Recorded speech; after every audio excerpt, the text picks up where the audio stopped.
दिल्ली के अंदर क्या दुर्व्यवस्था फैलाई है। बरसात के दिनों में यहाँ के नाले चौक होकर के जब ओवरफ्लो पानी होता है, कैसे पूरी दिल्ली डूबती हुई दिखाई देती है। ये दृश्य हर एक व्यक्ति की आंखों को खोलने वाला होता है। विकास के बारे में जो मैं कह रहा था, सड़कें गड्ढे में है या गड्ढे में सड़क है, इसका भी अंदाजा आप यहाँ की सड़कों पर चल करके रोज लगाते होंगे। और गंदगी का तो अंबार ही क्या, अंबार ही क्या। अरे आम आदमी पार्टी की तो इसका ये चुनाव चिन्ह ही जब्त कर देना चाहिए। झाड़ू तो यहाँ पे गंदगी का पर्याय हो गया है, दुर्व्यवस्था का पर्याय हो गया है। कारण है इन लोगों ने सफाई कर्मियों का भी शोषण किया है। श्रमिकों के लिए पीओसी बोर्ड के पैसे का दुरुपयोग किया है। विकास के कार्यों में इन्होंने सेंध लगाई है। विकास के लिए आने वाले पैसे को इन लोगों ने बंदर बांट किया है। बहनों और भाइयों, दिल्ली से मेरठ के बीच में 12 लेन का एक एक्सप्रेसवे भारत सरकार बना रही थी। उत्तर प्रदेश सरकार सहयोग कर रही थी। दिल्ली के अंदर आम आदमी पार्टी की सरकार ने सहयोग करने से इनकार कर दिया। देश की पहली रैपिड रेल दिल्ली मेरठ के बीच बननी थी। उत्तर प्रदेश सरकार सहयोग कर रही थी। आम आदमी पार्टी की दिल्ली की सरकार ने सहयोग करने से इनकार कर दिया। याद करिए, दिल्ली के अंदर मेट्रो के निर्माण के लिए अलग अलग फेजेज में जो कार्य होने थे, दिल्ली की सरकार ने अपना शेयर देने से इनकार कर दिया।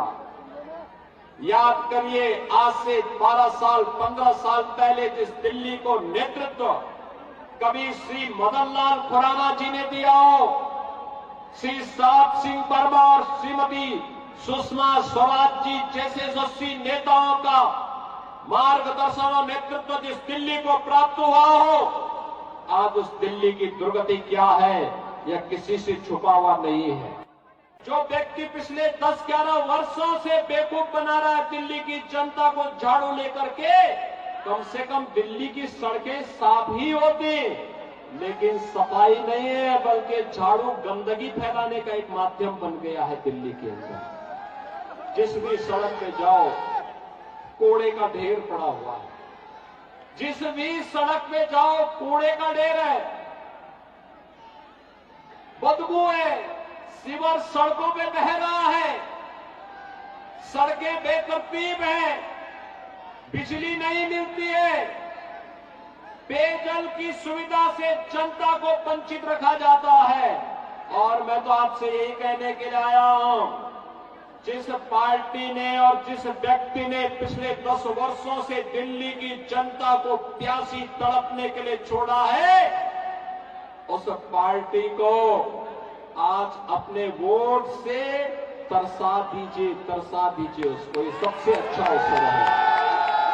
भारतीय जनता पार्टी जो कहती है वो करके दिखाती है। भारतीय जनता पार्टी ने जो कहा है कि वक्त के माफिया को भी शिकंजा कसेंगे, वह शिकंजा कसने की बात सामने आ गई है। सरकारी प्रॉपर्टी तो गरीबों के आवास के लिए बनेंगे, गरीबों को पट्टा वितरण देने के लिए उपयोग में होंगी, हॉस्पिटल और विद्यालय बनाने के लिए, उद्योग के निर्माण के लिए होगा। ऐसा नहीं ये सिलसिला बंद हो जाएगा कि जहां रुमाल रखो वही वक्त की प्रॉपर्टी हो गई। अरे सिलसिला बंद हो गया, इसमें लगाम लगने वाला है। और इसीलिए तो बौखलाहट है आम आदमी पार्टी और कांग्रेस में। दोनों को चिंता दिल्ली की नहीं है, दोनों को चिंता तो भाईजान को अवैध जमीन माफिया के रूप में कब्जा कराने की जो प्रवृत्ति थी उस पर लगने वाले अंकुश से है। इनकी परेशानी भाईजान के सामने आने वाला संकट है। इन्होंने माफिया को पनपाया है, आज यहां पे इन्होंने भू माफिया को पनपाया, टैंकर माफिया को पनपाया, सड़क माफिया को पनपाया, वक्फ माफिया को पनपाया, पटरी माफिया को पनपाया।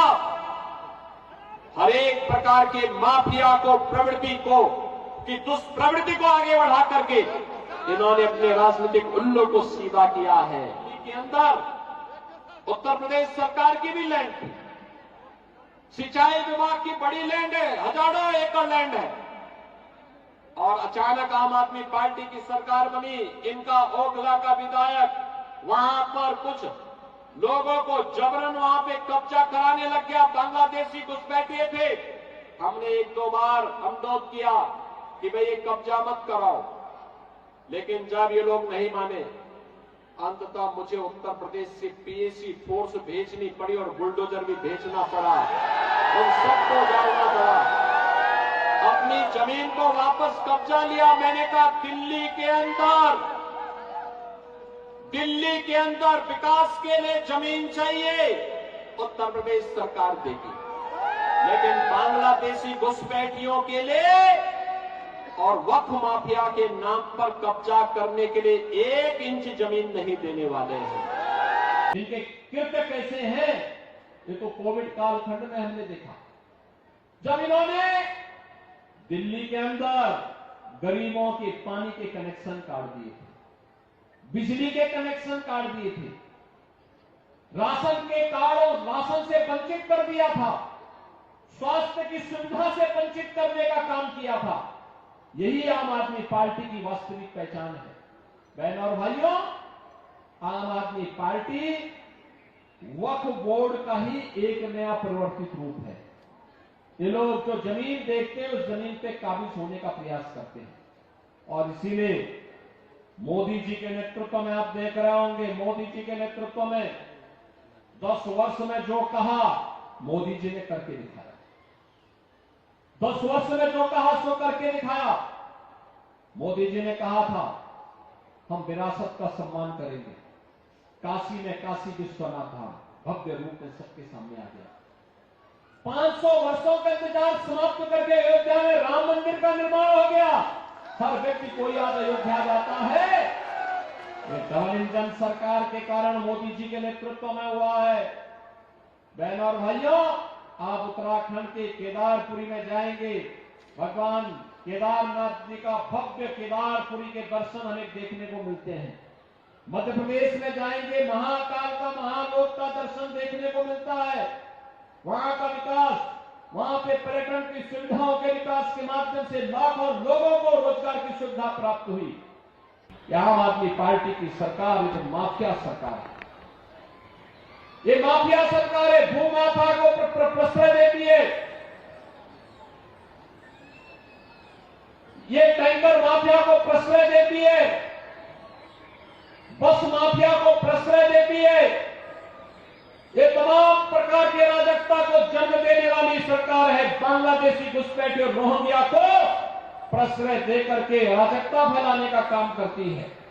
इन्होंने ऐसा ही कार्य जामिया मिलिया के पास उत्तर प्रदेश की सिंचाई विभाग की सैकड़ों एकड़ लैंड थी। आम आदमी पार्टी के जनप्रतिनिधि और इनके पदाधिकारियों ने उस जमीन पर जबरन कब्जा करके बांग्लादेशी घुसपैठियों को बसाने का काम किया।